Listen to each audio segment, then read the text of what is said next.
eu gostaria de fazer, com o atraso de um dia, mas ainda em tempo, o registro da data de ontem para o meu estado, Amapá. Ontem, no Amapá, foi feriado, e é uma data que tem uma especial importância para todos nós amapaenses. Eu costumo dizer que somente 2 estados da federação são Brasil porque lutaram para ser Brasil. O Acre, devido às foices de Plácido de Castro, o Acre do meu amigo Jorge Viana, que me antecedeu nessa tribuna, e o Amapá, devido ao feito heróico de Francisco Xavier da Veiga Cabral e de tantos outros brasileiros no século XIX. Então, este pronunciamento era para ter sido feito no dia de ontem. Como ontem não tivemos sessão do Senado Federal, tivemos sessão do Congresso, e o tempo do pequeno expediente na ação do Congresso é inadequado e limitado para fazer o pronunciamento e fazer o registro que agora quero fazer, faço questão de fazê-lo em relação a esta data. Faço questão de fazê-lo porque poucos brasileiros, inclusive no meu estado, têm dimensão do que significou o capítulo da heróica batalha de 15 de maio de 1895, na Vila do Espírito Santo do Amapá. A Vila do Espírito Santo do Amapá, hoje cidade de Amapá, que foi, outrora, nossa primeira capital, então, na criação do território federal, foi palco de um dos episódios mais heróicos e épicos da Amazônia no século XIX. E, justamente, em decorrência disso, que a Assembleia Legislativa do meu estado aprovou e o governador sancionou a declaração do dia 15 de maio como feriado. Essa história, senhor presidente, o 15 de maio de 1895, tem como antecedentes outros eventos. Da ocupação, da disputa pela definição da fronteira portuguesa-francesa nos séculos 17 e 18, que tem os antecedentes históricos do conflito do século 19. O primeiro passo para estabelecer a fronteira como fronteira portuguesa foi o Tratado de Utrecht, de 1713, que considerava o rio de l'Oyapock, no dizer francês, como limite entre as 2 metrópoles europeias. Essa delimitação a partir também, a primeira definição do rio de l'Oyapock, denominado de Rio Vicente Pinzon, depois denominado Rio Oiapoque. E é esse limite, o Rio de Vicente Pinzon, que é estabelecido como limite já no século XVIII,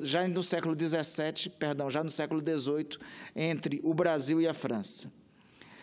Ocorre que essa nossa região, há muito tempo, é tida como uma região riquíssima e uma região de enormes jazidas de ouro até a atualidade. É conhecido até a atualidade o ouro da região do Calçoene, o ouro das regiões do Cassiporé, e ainda hoje é objeto de exploração. Logo, as informações sobre jazidas de ouro e sobre a localização de um Eldorado na região entre o Brasil e a França despertou a cobiça de diferentes franceses e de brasileiros pelo território. Os franceses, a partir da nossa independência no século XIX, passaram a defender convenientemente que o rio de Vicente Pinzon não era o rio Oiapoque, como nós hoje conhecemos, e sim era o rio Araguari, localizado a 400 quilômetros ao sul do verdadeiro rio Oiapoque.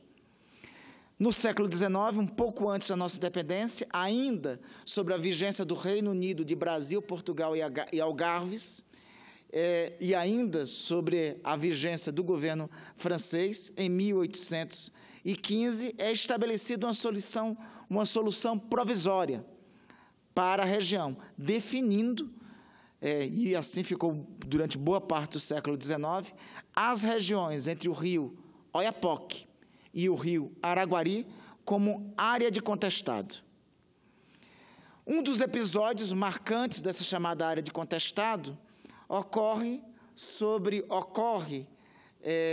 na localidade de Cunani, como estratégia de ocupação colonial francesa é constituída, naquele período, naquela região, uma república independente. É exatamente isso, senhor presidente. No coração da Amazônia, em pleno século XIX, nós tivemos uma república independente, a República do Cunani, com moeda, com selos, com sede da capital, uma república independente, em que a sede, inclusive com a admissão de representação consular em Paris, que tinha Jules de Gaulle, um francês, como seu presidente. Obviamente, se tratava de uma estratégia francesa para consolidar a ocupação da chamada região de contestado. Um dos acordos na região de contestado era que o governo da região de contestado, enquanto o conflito não fosse resolvido, seria bipartido entre a França e o Brasil. A estratégia da proclamação da República do Cunani, por volta de 1841, 1850, por parte dos franceses, foi claramente uma estratégia no sentido de consolidar a ocupação francesa. Nessa chamada região do contestado, a presença francesa se tornava cada vez mais hegemônica. A dominação se manifestava com a atribuição de nomes franceses a rios e povoados, nomes estes presentes ainda hoje, e fundamentalmente com a proibição da atuação de brasileiros nos garimpos. Cada vez mais, a região de contestado, que segundo o acordo firmado entre França e Portugal, anteriormente em 1815, e depois ratificado pelo governo imperial do Brasil, deveria ser um governo bipartido entre as duas nações, era cada vez mais um governo francês. Uma forma de reação pelo lado brasileiro foi constituir um governo em forma de triunvirato, que viria a ser presidido por Francisco Xavier da Veiga Cabral, Cabralzinho, ao lado de Manuel Antônio Gonçalves Tocantins e Desidério Antônio Coelho. O triunvirato, depois, a ousadia francesa já era tanta em descumprir o tratado de governo de região de contestado, que o governo francês, o governo de Cayena, já tinha, inclusive, nomeado um interventor para a região, Eugène Vossian, mantendo, então, o controle francês na região. A primeira medida do triunvirato é depor o governo do senhor Vossian. Para os franceses, para tentar construir uma aparência mais amigável, nomeiam um brasileiro, Trajano, para assumir o governo do contestado pelo lado francês, mas mantendo o tratamento desigual aos brasileiros. Esse senhor Trajano passa a ser reconhecido por Cayena como verdadeiro representante do governo do triunvirato, como verdadeiro representante do governo da área de contestado. A atitude do triunvirato, dirigido por Francisco Xavier da Veiga Cabral, é dar voz de prisão e prender o então traidor brasileiro.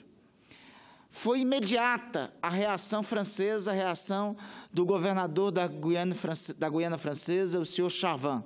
É organizada uma expedição militar no navio de guerra Bengali, sob as ordens de um capitão do exército francês, capitão Lunier, com ordens claras de libertar Trajano e prender todos aqueles que resistissem à sua prisão. Neste aspecto, eu quero recorrer à história e a escritos.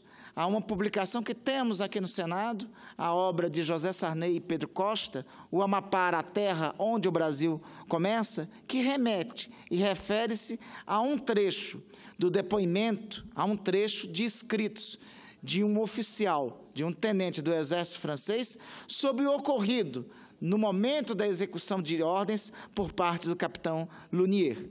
Diz nesse relato o tenente Destop: no correr desse relatório, foi dito que enquanto a infantaria da Marinha realizava o desembarque, A vedeta e as 2 outras canoas chegavam diante do Amapá, a 40 metros mais ou menos das primeiras casas.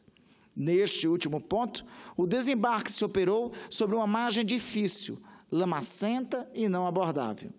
O capitão Lunier avança em direção do ponto, acompanhado de seu cabo Furriel e de um corneteiro e do piloto-intérprete. Evaristo. Percebe-se, nesse ponto, um indivíduo que agita 2 bandeiras, uma de quarentena e outra com as cores brasileiras. O capitão Lunier aproxima-se desse homem e pede-lhe que conduza a casa de Cabral para parlamentar. O pequeno grupo, assim formado, avança pela rua até a casa de Cabral, onde aquele aparece. O capitão lhe pergunta, se refere ao capitão Lunier: "Sois Cabral?" Responde Francisco Xavier da Veiga Cabral: "Perfeitamente." Então acrescenta o capitão: "Meu amigo, é possível me entregar Trajano?" Cabral lhe responde, mostrando com gesto ameaçador uns 40 homens que vinham se enfileirar atrás dele com fuzil na mão. "Trajano, se quiser, vá buscá-lo." "Então, o senhor me obriga a arrancá-lo à força", diz o capitão francês. Termina o capitão puxando seu revólver e intima Cabral a segui-lo em direção às embarcações. Nesse momento, Cabral aproveita, quando o oficial vira a cabeça para ver onde estão os seus homens, lança-se sobre seu braço, arranca-lhe o revólver, se abaixa e faz fogo sobre ele a queima-roupa com a mesma arma, ordenando a seus homens fogo em direção à guarnição francesa. Logo se percebe, pelo relato da época do capitão Destop, senhor presidente, que poderia o governador do triunvirato amapaense, de imediato, se render-se. E este ato, naquele momento, seria decisivo para consolidar a ocupação francesa no território. Francisco Xavier da Veiga Cabral, ao contrário, resiste e, ao atirar no capitão francês, o desfere, o golpeia de morte. E, em relação a isso, em decorrência disso, decorre-se um combate que dura 10 horas e 30 minutos, segundo relatos da época, na vila de Espírito Santo do Amapá. Do lado francês, figuram-se 6 mortos. Do lado brasileiro, ocorre, segundo relatos da época, também um verdadeiro massacre. 38 mortos, embora os primeiros relatos franceses dessem conta de 60 mortos do lado brasileiro, o número exato é de 38 mortos, mas não é a quantidade que assinala o crime, mas a crueldade desse crime. A crueldade de como o crime contra brasileiros da vila de Espírito Santo do Amapá é praticado na época. Para se ter uma ideia, entre os mortos está uma criança de 10 anos de idade, Joaquim Pracuúba, queimado vivo em sua casa. Esse garoto de 10 anos era semi-paralítico. Não teve tempo de fugir às chamas que foram ateadas por parte da guarnição francesa. Todos os demais mortos no conflito ou eram crianças ou eram idosos. Na verdade, o que se seguiu por parte da guarnição francesa não foi um combate na vila de Espírito Santo do Amapá. O que se seguiu por parte da guarnição francesa foi um massacre em relação aos brasileiros moradores da vila de Espírito Santo do Amapá. Mais adiante, mesmo assim, vendo-se a providência em seguida por parte da guarnição francesa, é retornar com o Begale para a Guiana Francesa. Há, a partir daí, um apelo por parte dos franceses em Caiena para retaliação, vingança e para a ocupação indefinitiva da região do contestado. Ao mesmo tempo, se entrincheira na região do contestado Cabral e todos aqueles que são leais ao governo brasileiro do triunvirato. Este ato de bravura, ou melhor, antes disso, não somente o ato de bravura, mas o massacre conduzido por franceses, tem enorme repercussão na imprensa brasileira, mas tem uma repercussão muito maior na imprensa estrangeira, principalmente na França. é manchete de jornais como Le Monde na França e tantos outros jornais europeus. O massacre praticado na Vila do Espírito Santo do Amapá envergonha os franceses e impõe a necessidade, ao passo que poderia ter em decorrência conflitos maiores na região do contestado, a que a região do contestado, o impasse sobre a região localizada entre os rios Araguari e o rio Oiapoque, ou o rio de Vicente Yanez Pinzon, como assim sustenta a diplomacia brasileira em 1900, seja resolvido pelo laudo arbitral de Berna, na Suíça, em 1º de dezembro de 1900. É, a partir daí, uma segunda batalha diplomática, ao qual é fundamental a atuação do Barão de Rio Branco como diplomata, mas principalmente o resgate dos documentos de outro brasileiro, Joaquim Caetano da Silva, que aponta claramente que o rio de Vicente Yanez Pinzon é o rio Oiapoque, e não o rio Araguari, como assim definiam os franceses. Mas a resolução diplomática do impasse só ocorreu devido à bravura de Francisco Xavier da Veiga Cabral, devido ao sacrifício de 38 brasileiros amapaenses, devido à definição histórica daquele momento como a defesa de um território que se chamava Amapá. O então território federal do Amapá só vem a ser constituído quase 50 anos depois, 47 anos depois, em 13 de setembro de 1943. Mas a declaração de prisão dada por Lunier a Francisco Xavier da Veiga Cabral é de o senhor é o governador do Amapá, ao qual este responde que sim. Então, honorariamente, o Francisco Xavier da Veiga Cabral, Cabralzinho, é honorariamente o nosso primeiro governador. É por conta disso, é a bravura deste brasileiro, general honorário do Exército Brasileiro, reconhecido pelo Exército Brasileiro como tal. É devido ao sacrifício de amapaenses da cidade de Amapá. É devido à batalha ter ocorrido, em especial na vila com a denominação de Vila do Espírito Santo do Amapá, que este território, entre os rios Araguari e Oiapoque, é hoje território brasileiro. Foi este período, senhor presidente, é um período de uma epopeia de lutas para a consolidação da ocupação nacional nessa área do Brasil. É um trecho da história nacional que muitos brasileiros não conhecem. Muitos brasileiros não conhecem que uma área de quase 80 mil quilômetros quadrados foi Brasil porque brasileiros entregaram o sangue e a vida para serem Brasil. Muitos brasileiros desconhecem que uma região da Amazônia brasileira foi palco de uma república independente, objeto, inclusive, de publicação que pretendemos lançar após o período eleitoral para não infringir a legislação eleitoral, que foi organizada, inclusive com autorização do senhor presidente do Senado, uma obra que fala sobre a existência da República Independente do Conani. Faço questão, senhor presidente, de fazer aqui esse registro no plenário do 15 de maio, data que é referência não somente para nós amapaenses, e não pode ser referência somente para nós amapaenses, deveria ser referência para todos os brasileiros. A nossa fronteira nacional seria menor se não tivesse tido os eventos heróicos de 15 de maio de 1895.